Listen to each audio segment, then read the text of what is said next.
animateur. Donc je pense que beaucoup de gens ici ont vu la pièce. Bon, d'abord, je voudrais effectivement remercier Victor Haim d'être ici, qui nous fait cet honneur. On considère ça comme un honneur. Oh, c'est un bien grand mot. Et je suis pas journaliste, j'ai pas trop de questions à poser. Moi, il y a une journaliste là qui voilà, m'a mis sur le grill l'autre fois et voilà.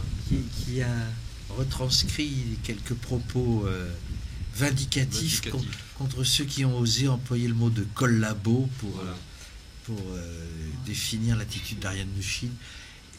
Je trouve que nous sommes des auteurs, donc nous employons les mots. Alors, la précision des mots, quand même.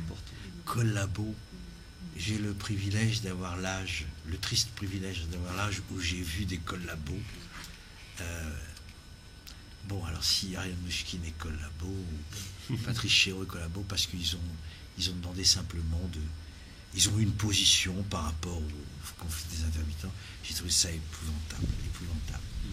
Alors je regrette qu'une chose, c'est que je suis venu un peu tard.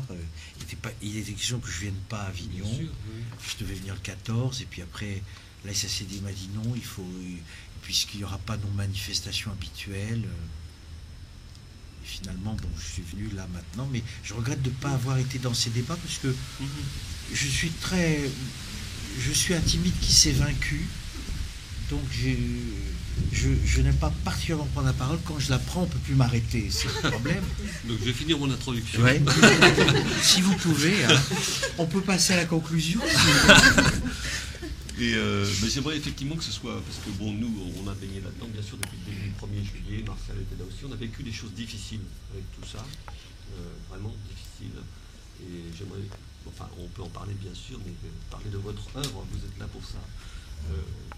En tout cas, moi, j'ai pas tout vu de vous, hein, bien sûr. J'espère bien, j'ai fait 40 pièces. Voilà. Ça voudrait dire que vous avez 112 ans. Donc j'ai vu La Valse du hasard, qui est effectivement magnifique, sur une mise en scène de Martial. On en parlera tout à l'heure, parce qu'il joue un spectacle ailleurs aussi, l'opposé du contraire. Moi, j'ai vu donc La Valse du hasard, j'ai vu...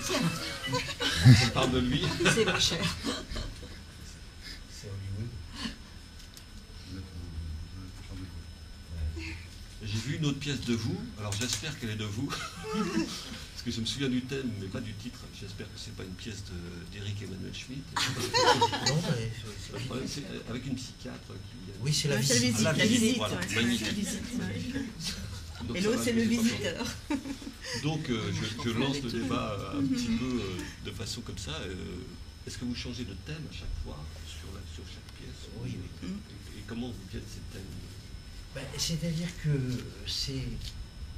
Comment dire? Le mot thème, je ne sais pas exactement si vous voulez, on pourrait, au lieu de dire de thème, dire des préoccupations. C'est-à-dire, par définition, une préoccupation qui vous tient toute votre vie, c'est récurrent. Donc, c'est pas trop à moi de le dire, mais il y a des gens qui ont essayé de déterminer si j'avais une ligne de force, quoi, une sorte d'obsession comme ça. Alors un jour j'ai lu c'est un mémoire de maîtrise, je crois qu'on a fait. C'était prétentieux, je vois sur une couverture le théâtre de Victor Haim. Je suis passé sous l'Arche de la Défense. Et puis c'était bien parce que la personne avait relevé toutes les choses qui revenaient régulièrement. Alors, pour résumer, c'est quand même l'arbitraire, l'humiliation. Et alors, si on dit ça, évidemment, l'arbitraire et l'humiliation, bon, c'est un peu vague, mais c'est surtout sinistre. On dira, il écrit des pièces sur l'arbitraire et l'humiliation, on doit s'emmerder comme des rats morts. Mais comme j'ai un certain goût pour la dérision, et surtout la personne dont je me moque assez bien, avec beaucoup de talent, c'est moi-même. Donc je me moque de moi-même à travers des personnages. Quand on me dit « mais vous êtes qui dans la pièce ?» Je suis tous les personnages. Même quand il n'y a que des pièces avec des femmes, j'ai écrit beaucoup de pièces avec des rôles pour les femmes. Les femmes sont bien servies dans mes pièces, non? Je crois. Elles sont elles ont tendance à être victimes. Hein. Elles ont tendance à être victimes. Dans la phase du hasard, elle est quand même victime. C'est moins compliqué. On peut le dire.